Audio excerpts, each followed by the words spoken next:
lubang cacing yang ada di hidung telur ibu, saluran telur ini. Terus begitu mereka mendekat, tarik-menarik, menyatulah sel telur dan sel sperma. Apa yang terjadi kemudian? Ledakan yang tidak bersuara. Tes.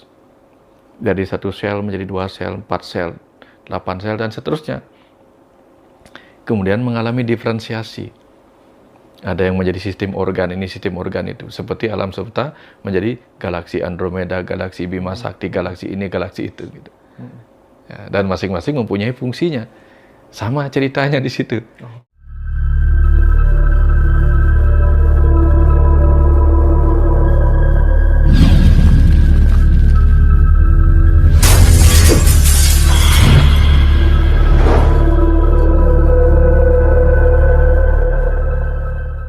Ini biar konkret aja Pak Wayan, biar nanti Ya. saya nggak lupa ya. Ya. Bagaimana teknik meditasi yang bisa dipraktikkan teman-teman supaya kemudian bisa terhubung dengan kecerdasan atas sadar dan yang ketiga tadi kecerdasan bawah sadar untuk afirmasi dan lain sebagainya gitu. Karena materi penting Pak Wayan, kita nggak munafik ya. Iya, betul. Gimana? Nah, gini. Kecerdasan bawah sadar itu material. Oke. Dia mempunyai kekuatan karena energi. Tubuh kita kan menyimpan energi. Maka dia punya kekuatan. Kekuatan untuk mewujud menjadi materi. Oke. Materi apa? Materi rumah yang kita inginkan. Materi mobil yang kita butuhkan. Itu bisa mematerialisasi. Pencapaian duniawi ya. Pencapaian duniawi. Kemudian kecerdasan atas sadar itu menyimpan pengetahuan. Karena dia percikan semesta, kecerdasan semesta, dia percikan Tuhan. Akashic record. Akashic record. Dia bisa memberitahukan apa yang diinginkan pengetahuan oleh pikiran sadar. Maka kecerdasan atas sadar atau roh kita sumber kebijaksanaan. Bawah sadar kita sumber kesaktian atau kewisesan atau daya ajaib metafisik. Mau menciptakan apa? Seperti itu. Lah caranya? Nah, caranya kita connect. Kan kita tengah-tengah nih. Kebanyakan kita ini kan manas. Manas itu pikiran. Ya. Sehingga kita disebut manasya. Manusia. Jadi kalau kita nggak bisa menggunakan manas kita dengan baik, maka kita menjadi manus yang sia-sia. Berarti point of view-nya adalah pikiran tadi. Pikiran. Diarahkan kemana gitu aja. Arahkan kemana. Nah, kebanyakan pikiran kita kan dia bagai driver. Tubuh ini kendaraannya. Si ruh itu si bos yang punya kendaraan ini. Si driver ini di depan ditemani oleh dua kacungnya, dua temannya yang bernama ego. Kadang egonya nyuruh belok kiri, ego kini belok kanan gitu. Nah, kalau kita bisa menggunakan pikiran kita dengan baik, nah, kita mau ngapain sih sebenarnya? Semuanya dipermudah. Cuman kebanyakan kita membiarkan pikiran kita dikendalikan oleh orang lain. Padahal kita latihannya untuk mengendalikan kendaraan kita sendiri. Jadi, bagaimana caranya? Secara alami, kita terkonek dengan keduanya ketika pikiran sadar kita mengalami penurunan oleh jam biologis atau siklus sirkadian kita. Jam-jam biologisnya apa? Perubahan-perubahan waktu. Dini hari baru bangun sebelum matahari terbit. Siang hari, petang hari sebelum ini, tengah malam juga bisa. Makanya jam-jam sholat itu kan jam-jam yang bagus sekali untuk terkonek dengan ketiga-tiganya ini.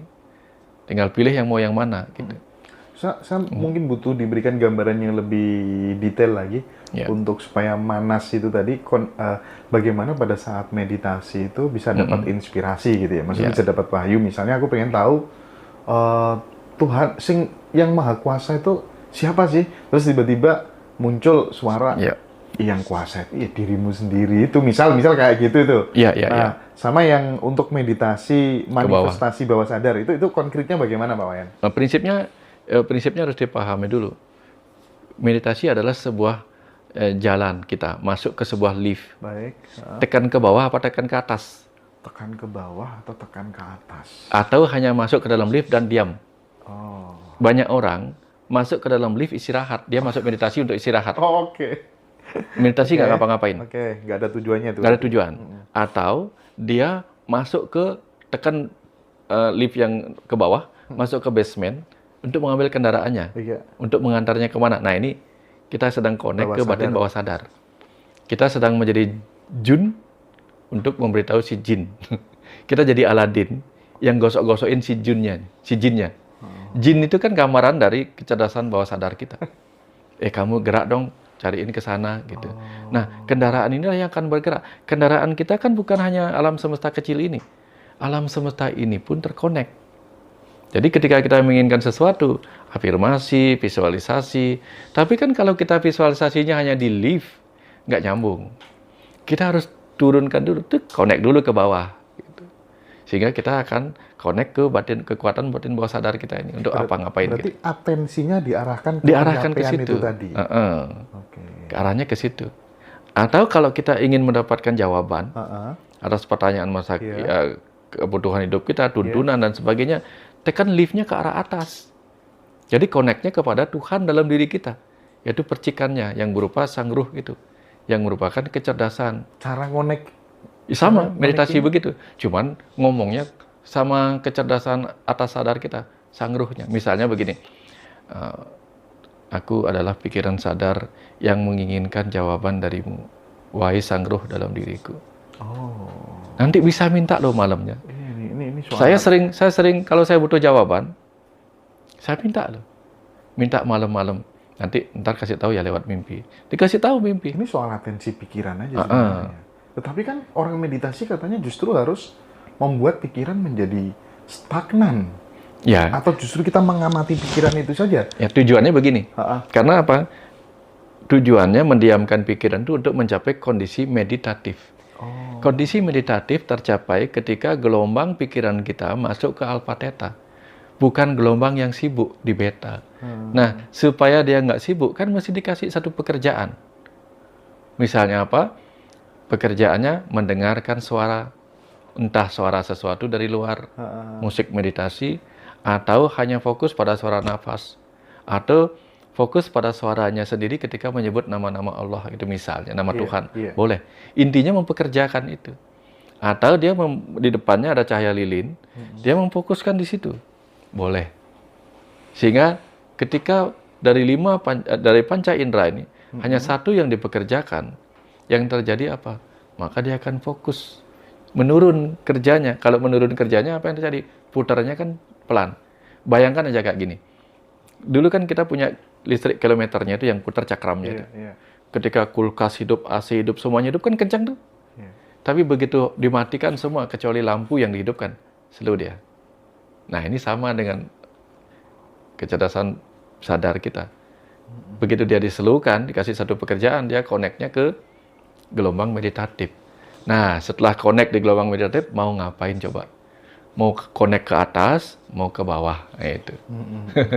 Sarannya biar sampai ke meditatif dulu. Itu dulu. Nah, gelombang meditatif itu seperti kita masuk lift. Iya. Mau kemana nih? Mau ke bawah, mau ke basement untuk ngambil mobil kita, ya terkonek dengan tubuh kita, kekuatannya. Apa ke atas? Mau cari apa? Mau cari direktur saya di kantor atas gitu. Mau nanya-nanya sesuatu gitu misalnya. Iya. Nah, Pak Wayan, mohon maaf. Saya balik lagi soal materi semesta. Iya. Awal mulanya gitu. Ada matahari, ada bumi, sampai ada galaksi-galaksi, planet. Sampai kemudian muncul manusia, binatang, tumbuhan. Itu materi semesta itu awalnya dari mana prosesnya dulu? Nah, kan ketika dia tidak ada semuanya, yang ada hanya kecerdasan. Lalu mewujud menjadi energi, bermanifestasi menjadi energi, memadat menjadi materi. Energi memadat menjadi materi. Nah, materi-materi awal yang super kecil itulah kemudian ada yang disebut sebagai lithium, deuterium, saya lupa namanya, ada 4, helium. Itu atom-atom sangat kecil. Dan kita tahu kan, setiap atom itu 99,99999% ruang kosong. Jadi hanya 0,00001% itu energi yang memadat. Yang mungkin kalau dipecah lagi itu ada quartz lagi dan sebagainya itu. Ya. Yang kemudian disebut kuantum. Kuantum. Ya. Kalau kita mikirin kuantum kan susah. Pikirin aja lah kecerdasan. Jadi sebenarnya ketika seluruh kekosongan itu diisi oleh kecerdasan semesta, ada nggak ruang kosong?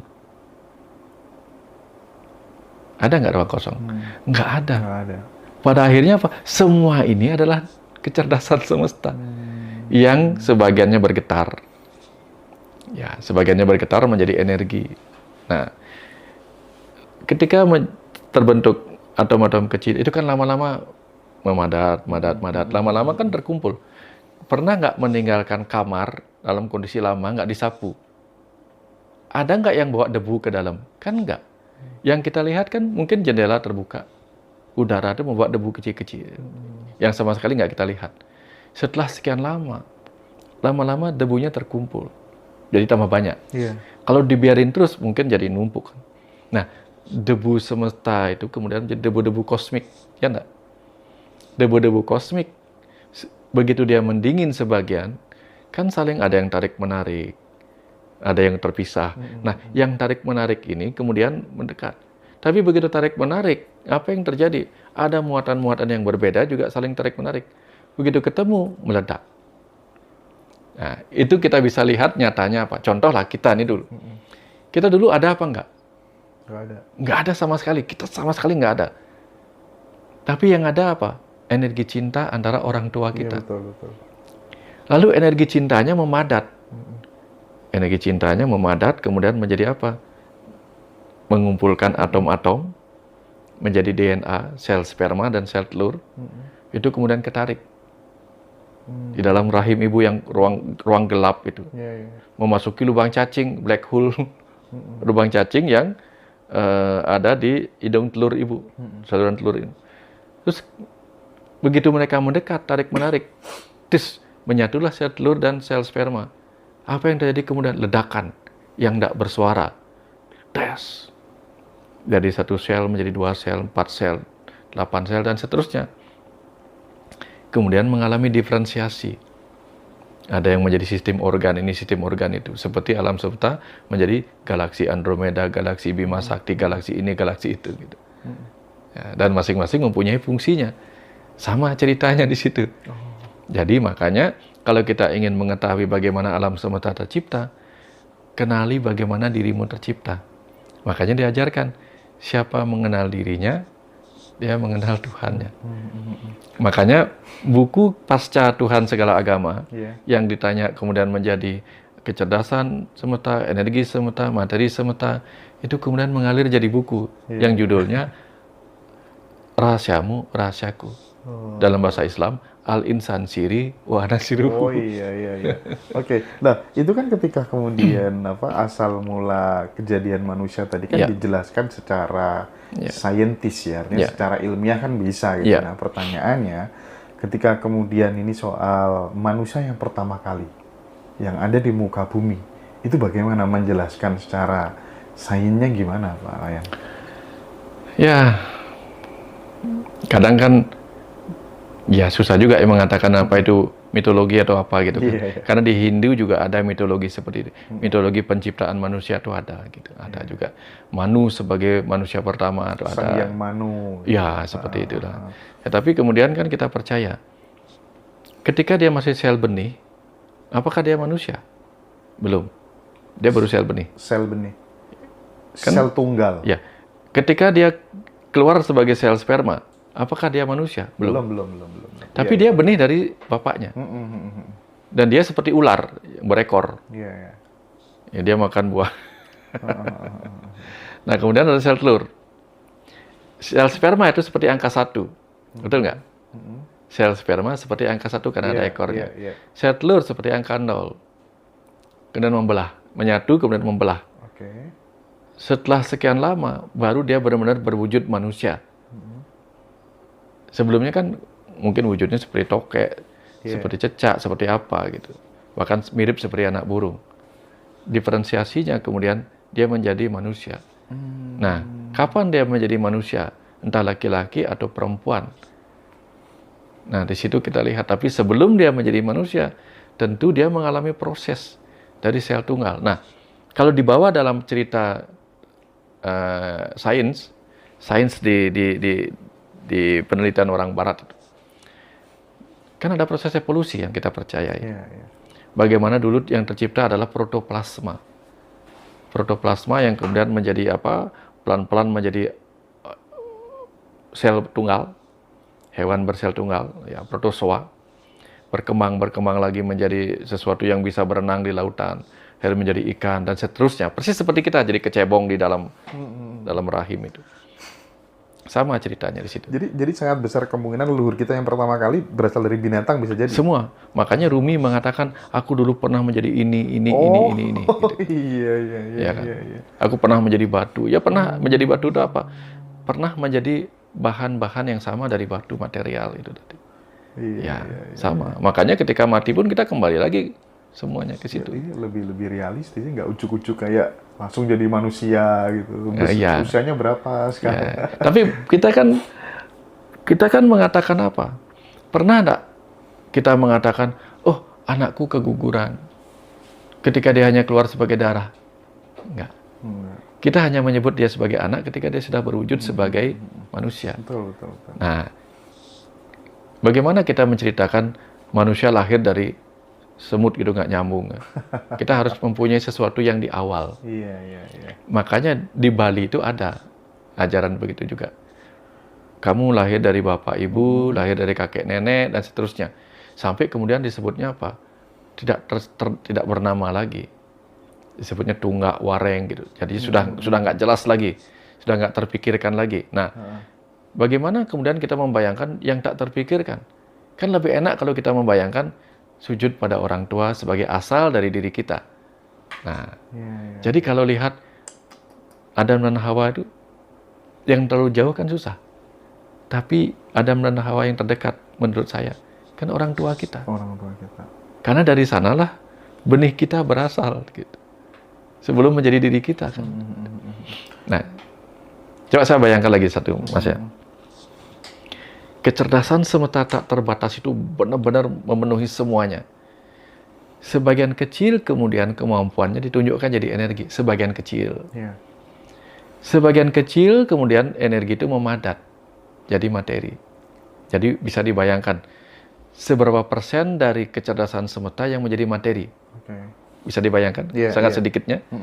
Seakan-akan materi itu atau Hawa itu terlahir dari tulang rusuk. Tulang rusuk itu kan banyak. Lebih kecil ya? Saking sedikitnya. Jadi wanita itu meter, ibu, mother, dia tercipta dari tulang rusuk pria gitu. Karena saking sedikitnya dia berasal dari kecerdasan semesta. Gitu. Yang tak berwujud. Iya. Ya. Seperti itu kira-kira. Itu ada kaitannya sama apa tuh namanya tadi proton, elektron, neutron tadi ya? Persis. Positif, negatif, netral gitu ya Pak Wayan ya. Makanya di dunia materi ini kita tahu begitu kecerdasan semesta jadi energi dan memadat jadi materi. Materi terkecil ada atom. Atom ada proton dan neutron yang menjadi inti. Ada elektron yang negatif berkeliling-keliling di sekitarnya. Kurawa. Ya. Nah, itulah dunia materi ini. Dunia materi akan selalu ada proton dan elektron. Ada yang positif, ada yang negatif. Kalau mau dekat dengan yang suci, yang neutron, yang netral, jadilah proton, yang positif.